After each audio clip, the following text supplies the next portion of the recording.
Welcome to the Confessions Podcast. I'm Cindy Wagman. And I'm Jess Campbell. We're two former in-house nonprofit pros turned coaches and consultants to purpose-driven organizations. After years of building up our separate six-figure businesses from scratch, we've thrown a lot of spaghetti at the wall and have lived to see what sticks. We're on a mission to help other nonprofit coaches and consultants looking to start or scale their own businesses past the six-figure mark by pulling back the curtain. Whether you're still working inside a nonprofit and thinking of one day going out on your own, or you've been running your consulting business for years, you understand that working with nonprofits is just different. We're giving you access to the business leaders who serve nonprofits as their clients. You know, the people who truly get it. No more gatekeeping, no more secrets. This podcast is going to give you an inside look at what running a successful nonprofit coaching and consulting business looks like. Basically, we're asking people how much money they make, how they get paid, and what has and hasn't worked in their businesses. Listen in as these leaders share their insights, their numbers, and the good, the bad, and the ugly when it comes to building a nonprofit coaching or consulting business. We're going to empower you to make the power moves that give you the income and freedom you set out to create from day one. You ready? Let's go. Hey, Jess. We're back. We're back. And today is your favorite topic. We're talking about strategy with one of our favorite strategists. Yes. I mean, part of me wonders if, like, through osmosis, we just keep having these strategy conversations that, like, I'll just, like, take it in, absorb, you know? But yes, we have the one and only Brooke Richie-Babbage of Bending Arc, one of our kind of tight-knit crew members. And this conversation is just, I think, so helpful for anyone who's just interested in having a multi-modeled business, right? Brooke started in one way, has now evolved. But then as a strategist, it was really helpful to talk to someone about their own process. And it was interesting to see if it does or doesn't mimic how she works with clients, right? Yeah. What do you call it? Cobbler's shoes? Yeah. Yeah, there is an actual saying, but like the cobbler's children something shoes. They don't need get to look it made up. or fixed. Yeah. But basically, yeah, like the cobbler's children wears crappy shoes. But no, Brooke is so intentional. And I think how we talk about strategy is whether or not you think you're strategic, this is a conversation you need to be having as a business owner, as someone who is earning revenue, having a business, not a hobby. And it's not, your goals aren't always financial goals, but we all have goals. And it helps. I think for me, what she said is just, it helps you make decisions around how you're spending your time. And that's really important. Super important. So without further ado, enjoy our conversation with Brooke.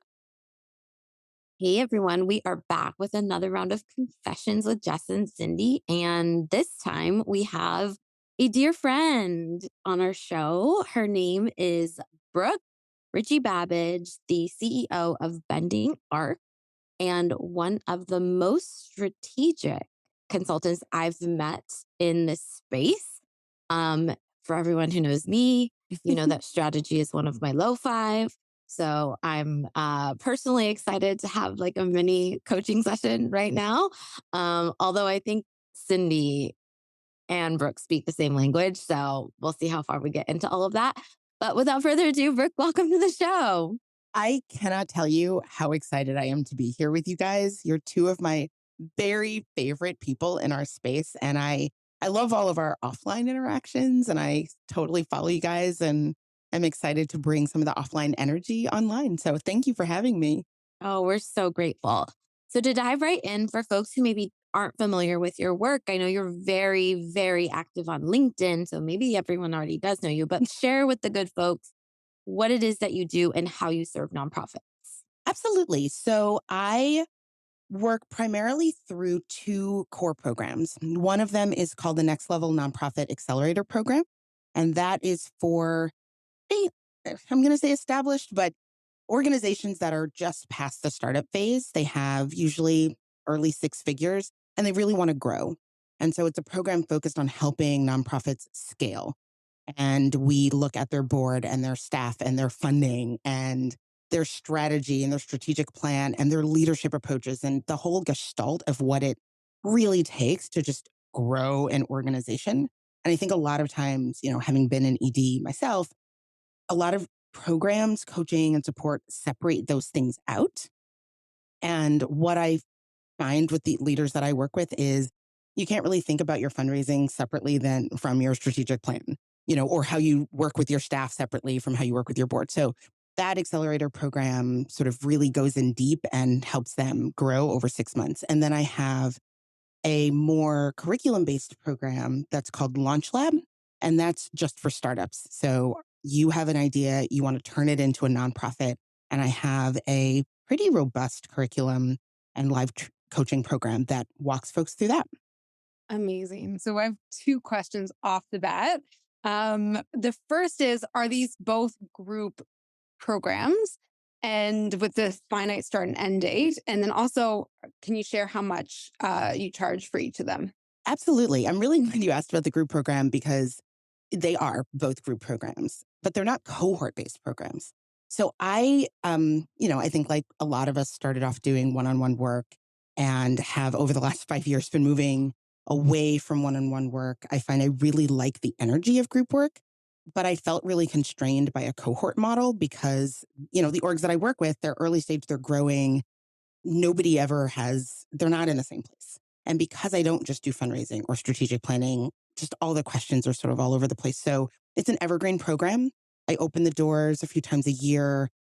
People honestly enroll throughout the year because they reach out and they're like, I really want to work with you now. So everything is done in a group form, but people come in, they get a personalized roadmap, they get one on one coaching support. So it really meets folks where they are. And that accelerator program is $7,500, or you can do $1,500 a month. I have a few folks that want to pay monthly. The Launch Lab program is a self paced training program. So it's mostly online curriculum. It's, worksheets, workbooks, and then there's a live Q&A every month, which is also group. That's much more sort of people sort of take the information, move themselves forward, and then check in with me about questions and challenges. And that is $1,200. I love it. So you mentioned at the top that you, like a lot of us, start out in the one-to-one space, and then now you've really expanded to these Yeah. group serving products. And I'm Yeah. just curious how your marketing has shifted, how your audience building has shifted, your intentionality around those two things, because groups are more. It's And totally different. Oh, yeah. yeah, so tell us everything. Yeah. So, one-on-one I found to be, it's a really comfortable space. I was an executive director for 12 years. That's actually how Ria and I met. I know she was on your show too. We all talk and work together. Um, and so a lot of my one-on-one work, came very naturally to me, right? I still do 4 or 5 one-on-one strategic planning projects. So most of my one-on-one work was strategic planning, and there wasn't honestly any marketing for me. It was all word of mouth, mostly referrals, and just flowed, right? And so I feel really lucky and blessed in that way. I just got to do work I loved. As soon as I decided to make the shift to group work, and just sort of scalable work, which is a big part of why I decided to make the shift, everything about how I even think about my business, how I even think about myself as sort of an entrepreneur, everything shifted. I think the first thing in terms of marketing, which you asked about, is I have to market. I have to find people who don't know about me, who have never heard anything about me, who are not being referred by people who have worked with me. And that takes real intentionality. And I think the biggest thing for me there is, and I talk to a lot of other entrepreneurs who fall into this trap, I I can get really caught up in what I think I know about what people want. And Ria, who's my accountability partner, we talk every week. She's really good at saying, actually, we're really good at saying to each other, but are you making that offer, or are you running that program because you think it's a really good idea for nonprofit leaders or because someone somewhere has said to you, help me with this problem. And so just in terms of marketing, that's been the biggest shift is that I really have to do a lot more intentional listening and reflecting back and figuring out how to be more of a guide than say like the expert in the room, which just given my personality is a bit of a high wire act sometimes. So yeah, I think that's the biggest change. I Can think that's can I so, just, before you oh, go yeah, into that question, that's so I'm just gonna smart. also, like, I'm gonna bring up my favorite topic, which is the story brand, because that's old. Yes. Jess loves it when I talk about story brand, but I had that in mind when I said guide. Absolutely. see, there's wisdom to it. It's everywhere. Well, what I was thinking when you were speaking is I say the same advice to my nonprofit clients that you are not your donor. And the same rule applies for us nonprofit consultants. You are not your customer. And so I think your advice to be an active listener is so important because what we think we need to create is not always what the people want. And if you Absolutely. build it, guess what? They don't always come. They don't always come. Yeah, no, So that's that's huge. really insightful. I want to know before we maybe move on to some of the strategy part of our conversation, as you've now made the shift from one to these group coaching programs, or not coaching programs, but these group containers, how has it been? Like, would you say the juice is worth the squeeze? Financially, is it worth it, or is it like, oh, we're still in the wondering about that phase? Because That's a great question. I think that the origin of my question is like Yeah. that's what so many folks aspire to, and then they try it, and it's actually a ton of work, It's really hard. Yeah. And so Yeah. I'm just curious, like I how love that that's question. going for you. Yeah. I think, the first thing that I'll say is everything is hard in its own way. And I am a really firm believer in finding one's zone of genius and trying to lean into it. And, I think there are some people for whom the infrastructure part of moving to the kind of work that I do, right? You have to have a marketing plan. You have to think about things like whether you're going to do ads or not. You have to think about strategy. Like there's an institution building piece of moving to like a scalable group model that isn't there for me, that wasn't there when I was doing one-on-one work. And I referenced sort of the shift in just my own psychology of being a businesswoman. There's been a real shift over this last year from consultant to entrepreneur to CEO, right? Of a thing that is not just me. And that suits me, but it doesn't suit everybody. And so I think sometimes we think we need to aspire to, in order to have a scalable model, we have to do group work. But that happens to be my zone of genius. Like I happen to really love it and be good at it. So yeah, it's hard, but it's like fun hard. It's like, I like staying up until, midnight thinking about it. I think the other thing that I'll say is it's not overnight. And it's been really, really, really important for me to have people like Ria, people like you guys, people like the community, Jess, that you've curated for those of us that work with nonprofits, because having other people, I think and I say this to my coaching clients all the time, we look and we think we can reverse engineer what we're seeing in other people's organizations or businesses. And you cannot, you never can. You don't know what's beneath the surface, the base of the iceberg. And so I think folks look, and Rhea and I talk about this all the time, and they're like, oh, so you had one-on-one and now you do programs. Wait, no, it is this slow moving, interesting, oddly calibrated mix of things that I do that until very, very recently was, it was 40% group work and 60% individual and then 50% and 50%. And then it goes back because honestly, it's easier to do the one-on-one financially. Those checks are bigger. So, I guess I'd say for folks out there who aspire to make a shift in the model, it takes a lot of time, and having an accountability partner or just somebody to be on that journey with you to remind you that you're not doing it wrong. And I think the last thing is it takes a little bit of faith. You just have to sort of decide, what do they say? Decide is like cutting off all the options or something. Like Ria, Ria has this mantra where she's like, burn the bridges. Like, you know, um, don't have a plan B. I don't know that I'm a big plan B kind of person, but I would definitely say I have made the biggest leaps in my business when I have said, you know what, actually, I'm committing to doing this. I'm committing to, 60% of my revenue being this new business model. And so that's where I have to lean in, and I'm going to let go of this other piece and trust in abundance and trust that the universe will meet me there. Oh my goodness. I love everything you just said, but also thank you for being so open about it because I feel like these are the conversations that we don't have, but that we all need to hear. Like Yeah. going yourself a couple years Yeah. ago needed to hear that. Myself Yeah. a few years ago needed to hear that.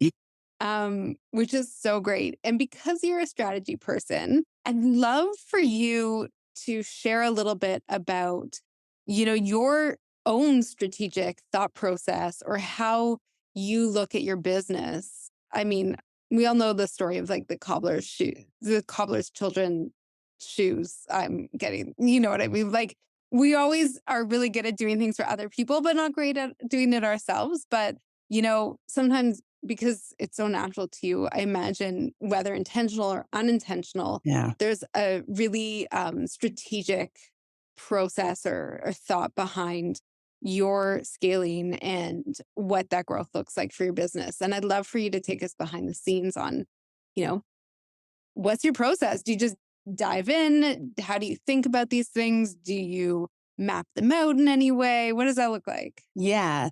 So I think the first thing I'll say is I have always worked with a coach.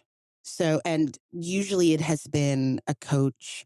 I always go back and forth between like, should I have a mindset coach or a business coach? And I'm still going back and forth on that. But I have so far in my business landed on business coaches each year. And the business coach program that I was in really gave me my model. And so the first thing that I'll say is nothing that I do, just big picture structure, I didn't make it. I really, really love and talk to my coaching clients about not reinventing the wheel. Most things I will think to do, someone somewhere has done them really well, or some part of it really well. And then we just sort of have to piece those pieces together. So I don't want to sort of take credit for like what I did. The second thing I'll say is, I do love strategy, and I follow you on LinkedIn, Cindy. I'm always like, yes, that's, she's speaking my language. Most of what I do is very carefully thought out and planned. And so what that looks like, and I'm actually sort of knee deep in this process right now, at the end of every year, I spend a lot of time, like a month, thinking about my vision for my business for the year. Just, how do I feel? Who am I working with? Who are my people? Who are my accountability partners? Who are my ideal mentors? Just all of the things. And from that, I then try to clarify some key priorities. What do I want to really lean into? And that's really big for me because, again, my personality, I don't want to say it in a bad way. I can sometimes be a shiny bauble person. I have a lot of things I like to do, a lot of ideas and things I want to create. And my sister gave me this idea journal like 15 years ago. And she's like, just write them all down so you don't feel like you have to do them all the time, always. And I still have it. And because I'm that way, the priorities piece is really key. I have to say, these are the four things. And I'm going to have to just be a grown up and say no to these other things. And then once I have the priorities, I have goals that I'm trying to set. I'm trying to be really clear about, especially when it comes to financial goals, what's my number, right? What's my baseline number so that I feel comfortable each month? What's my aspirational number and why? All of those things. But I go into every year with a plan and a sort of map and try to use that to guide my thinking throughout the year. Hi, Brooke. We're back with another round of rapid fire questions. Are you ready to play? I am. I'm a little nervous, but I'm okay. If you were a color, what color would you be? Purple. Wow. green's my favorite color, but purple, there's like a richness and it feels like there's like depth there, even beyond what you're seeing. And it's just beautiful to look at. Totally. You mentioned on the podcast being a mom to two little boys. What's like the ultimate mom hack as a working small business owner mom? Oh my goodness. Quiet time. So when we're together on the weekends, everybody gets an hour of quiet time in the middle of the day to think their own thoughts in their own spaces. Smart. Super, super smart. And for our last question, who is a coach you have worked with that you've enjoyed working with and why? I would say Mariah Cause I did the Mariah Cause program, High Ticket Hybrid, and it was probably the single biggest impact on my business and how I think about growing an abundant company. So I definitely love it. Mariah. Yeah. I've heard good things. Thank Yeah. you for playing. Thank you. I love that. I do too, but like as the person who, Jess I mean, and I are on I'm the opposite I sides feel of like this. I'm watching Jess's head sort of be like, oh God, that's so much. well, I guess I'm sitting here thinking, and maybe if this question isn't in the right place, Cindy, you can say, let's come back to that. But like, I'm sitting here thinking, like, I would change my mind. Like, Yeah. I would not be able to stick to that. Like, no way. In fact, I feel this, the feeling I have is like either drowning or like one of those people being like taped to a wall to being like, these are the goals that you set and you have to stick with them for 12 months. Like nothing feels more constricting to me. So how, maybe that's like a discipline issue I need to talk with a No. therapist about, So but I I'm think also wondering I think it's about how you set the goals, right? or I how do think you if like adjust and pivot as things don't go? I mean, we literally just talked about how your marketing strategies and efforts have totally changed and Yeah. like they're unpredictable. So I think a lot of what people hear about and learn about in terms of setting goals does us a disservice. I think you can have really narrow goals that constrain you. And, like I said, I'm an idea person. So I have 50 ideas a week of things I want to create, programs I want to create, content I want to create, books I want to write, people I want to work with. So you're exactly right. If my goals were so narrow, like these are the 12 things you have to do, and you can't add to the list or detract from the list, I just wouldn't stick to it. It wouldn't be a real plan. My goals are more like, raise this amount of money. And how I'm going to get there is going to change. I said raise because I'm so bring it, this is my revenue target. Or, I would like this number of people to be in my community. I would really like my podcast to grow in a certain way. So there are these things that I want that will feel like success to me at the end of the year. But because I am committing to investing in my podcast or investing in growing my community. But the how, is it by having live events, which I still really like the idea of and probably want to do, or virtual conferences, which I love yours and I love them, or how I'm going to get there. That's the play space for me if I know what my North Star is, then, I know where I'm aiming my creative energy. And that's more what my goals are. Then I know I have to cross these things off my list. Does that resonate or sort of make sense? that so does. And I want to just latch on to what you said just about because you mentioned revenue goals. And I'm curious how you come up with those numbers because, for example, I sat in on a training and I know this isn't apples to apples, but it said that the average fundraising growth rate year over year is 2.2%, which I was like, wow, that's hilarious because I have never worked at an organization that didn't like have a board meeting that was like, we're going to grow by 20 to 25%. Exactly. Like, nope, it's 2.2. And so I'm just curious. I can't imagine that in a for-profit business such as ours, that like that number No. is that far off. I don't know. Maybe What, that's the 2% number or the 20%?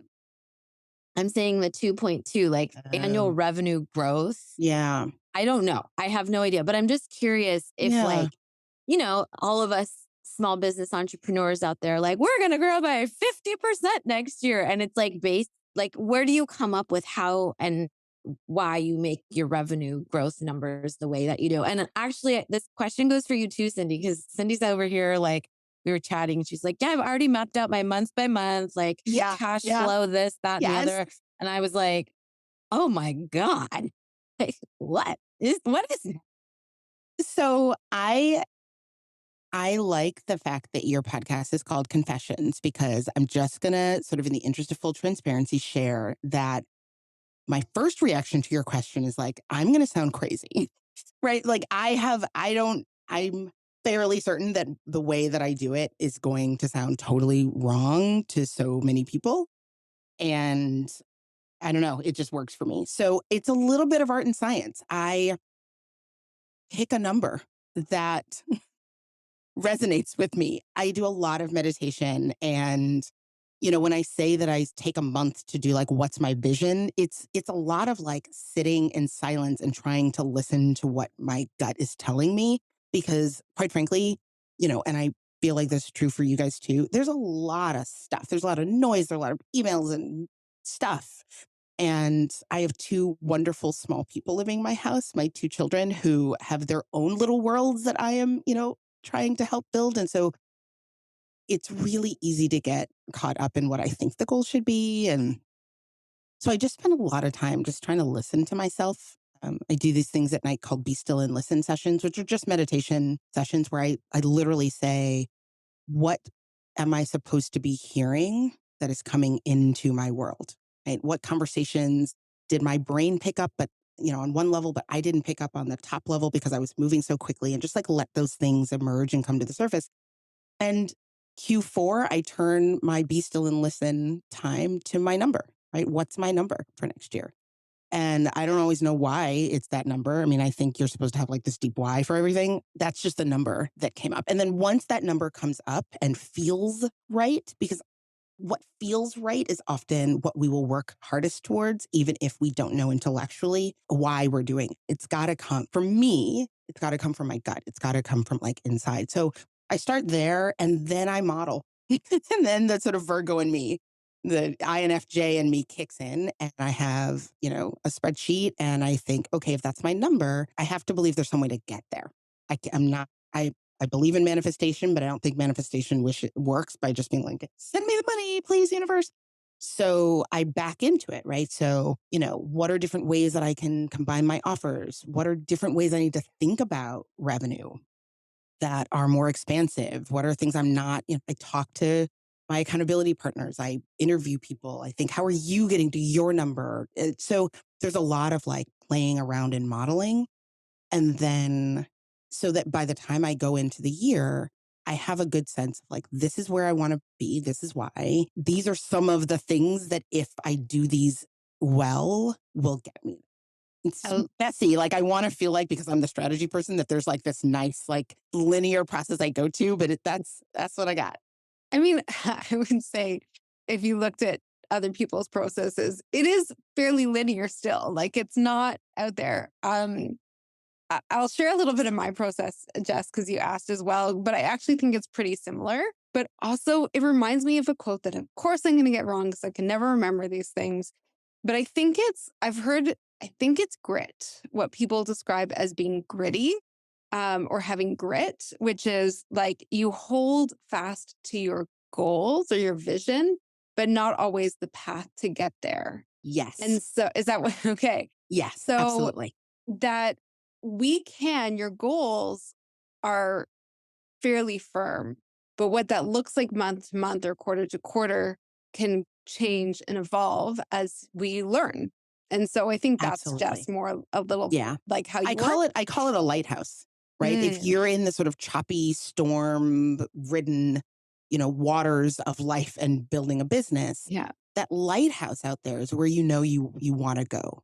And how you get there, maybe you come in from the north, maybe you're shifted left or who knows how you're going to get there. You'll figure it out as you go, but the lighthouse doesn't move. Mm, The lighthouse is your beacon. yeah. Yeah. And for anyone listening who is maybe more on Jess's side of organization, which is, I'll just tell you, I actually had no financial goals this year.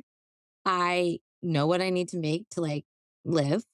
And obviously it needs to maintain that. But my goals were centered around things like I want to grow my email list to this. I want my Yeah. open rate to stay above this. I want Yeah. my click rate to stay above this because, or I need to get visible this many times per month. And the reason why is for me in the way that I work with clients, which is again, way different if like you do one-on-one work or if your model is like, you really only do referral based marketing. Um, is because I know that for me, if I put out quality content, that leads to clicks, that leads to buys, which leads to Yeah. the revenue I need to make. Absolutely. So, but it's just so interesting how like you can all end up successful. Yes. But your goal, arguably, is the quality content and building community. And those things that you listed Yeah, are are the actually lighthouse. indicators. Those are your Yes. indicators. But I will say, Yeah. as someone that is an Enneagram 3 and who really thrives on being quote unquote the best and would rather die than not hit a goal, I will just say that this year for me, I have like not doubled my email list. And what I kind of decided in Q3 or Q4 that I would take an engaged email list over a large email Oh, list hands down. every Yeah. day of the week. And there That's are right. people in our space that have much larger email lists and I outperform them. I know And I like on he digital opens products emails. Yeah, that's right. because, but so I'm just saying, like, that's what I was asking. Like, do you feel like a failure if you set these like specific cash flow goals and then you don't meet them? Or do you just like roll that over into the next one? Or do you just let that go? But that could again just be me. I mean, maybe I should feel like a failure, but I don't actually believe in the No, whole please concept. don't. This Yeah, is no, no, clearly no. I mean, something I I need to guess what work I'm saying out. is like Brooke's already maybe come back. We're like, you're, no. I guess what I mean is like maybe it's they are real goals and they're more to me. I don't feel like a failure if I don't hit them because for me the purpose of my priorities and goals, the role they play in my life is to like organize my thinking and my focus. That I can be really focused when I know where I'm going. Like that's when I shine. Mhm. If there, it's like when I was applying to colleges, one of the schools I was looking at was Brown University, and I loved it. And they let you design your own major. And I knew even at 17, I was like, I cannot go there because if there are too many options, I'll never pick one. I'll do them all, and then I won't graduate. That's still me at 45.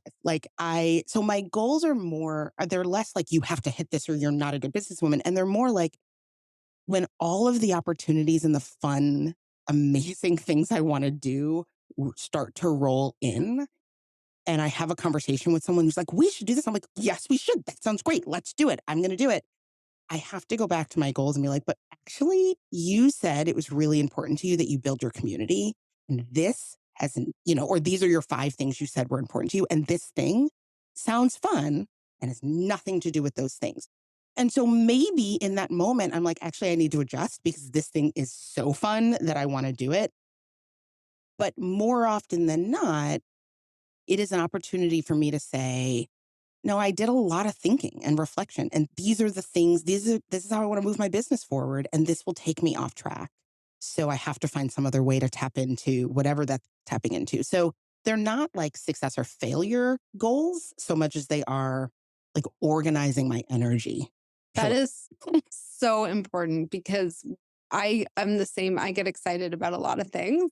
I'm like, I want to do that. I want to do that. But it's giving you a framework to make decisions. Yeah. Um, and even like to what you were talking about before and just your question. So for example, I have financial goals for my business. And then I have launch goals when I launch or when for different products that I'm working on. I am pretty good at hitting my business goals. Again, that's the grit. Those big high level goals, they stay the same. And the other goals I will learn. So if I have one Exactly. product that doesn't do as well, I'm just going to ramp up in other areas or adjust and try and recover. So it's like definitely have had launches that did not meet my expectations or anywhere near That's it. right. And Yeah. like, that's okay because I have other things that I can do. And Yeah. I really hold strong to my annual financial goals because for me, those are very important. And when you talk about how we set those numbers, like for me, it's looking at what do I want? What life do I want? Yeah. And what does that cost? And And what's going to get me yeah, there? yeah, And I think that the last thing I'll say about sort of the goals is I always try and set goals in different areas of my business. So I always have a financial goal. Usually there are goals around how do I want to move through the world as a business leader? How do I want to show up in spaces? What kind of community do I want to be part of? Who do I want to have around me? So I try to really think about goals that way. Also, and then I have, one of my goals, for example, is spaciousness. I mean, that's not the whole goal because that's not a goal, but I looked at my year and I was like, I'm too busy. This is not healthy. And so, that's a different kind of goal. So I try to have different goals that are really like, what's the thing I'm trying to do in the coming year? And what are the different dimensions of it? I love it. I feel like we could talk This is so forever. good. I know. Brooke, as we wrap up, for folks who want to watch you magically on LinkedIn, who are interested in your group containers, or who just want to be in touch with you, what is the best way for them to reach out? So there are a few. The best thing to do is to get my weekly newsletter. I really love this newsletter. It is a labor of love for me. It's actual, real, wonderful content. It's called Leadership Board 321, and you can get to it richiebabbage.com/leadership board 321. And it's a weekly, comes out on Wednesdays, sometimes also on Mondays because I love sharing content. And it's basically 3 articles, 2 resources, and a quote on some leadership theme. And it's always responsive to what I'm hearing sort of in the work of my organization. So that's the first way. The second way, if folks want to just learn more about me and sort of follow me, I have a podcast, the Nonprofit Mastermind podcast. So definitely listen to that. That's also a lot of content. I do mini trainings and it's tactical. And sometimes we talk about tough stuff. And it's another thing that I love and want people to benefit from. And then the last thing is to learn more about my programs. And I talk about them in my email. Folks can go to my website, and then if you click on either Accelerator or Launch Lab, there's videos you can watch that sort of give you a sense of how I teach and what the content is. There's a free workshop for each of those that'll give you just a sense of, me and how I show up in the space and what it would be like to work with me. And my website is BrookeRichie-Babbage.com, www.BrookeRichie-Babbage.com. You're amazing. Thank you so much for your time. See you out in the wild. This was so much fun. Thank you, ladies, so much. Thank you again for listening to the Confessions podcast for nonprofit coaches and consultants. If you enjoyed today's episode, which I sure hope you did, you can show your support in one of 3 ways. Number 1, post a screenshot of this episode to your Instagram stories or LinkedIn profile and tag Cindy and I so we can repost you.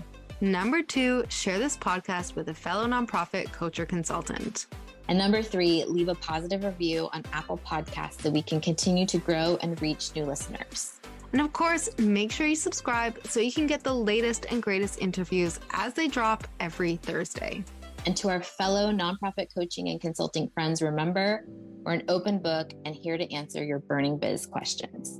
See you next time.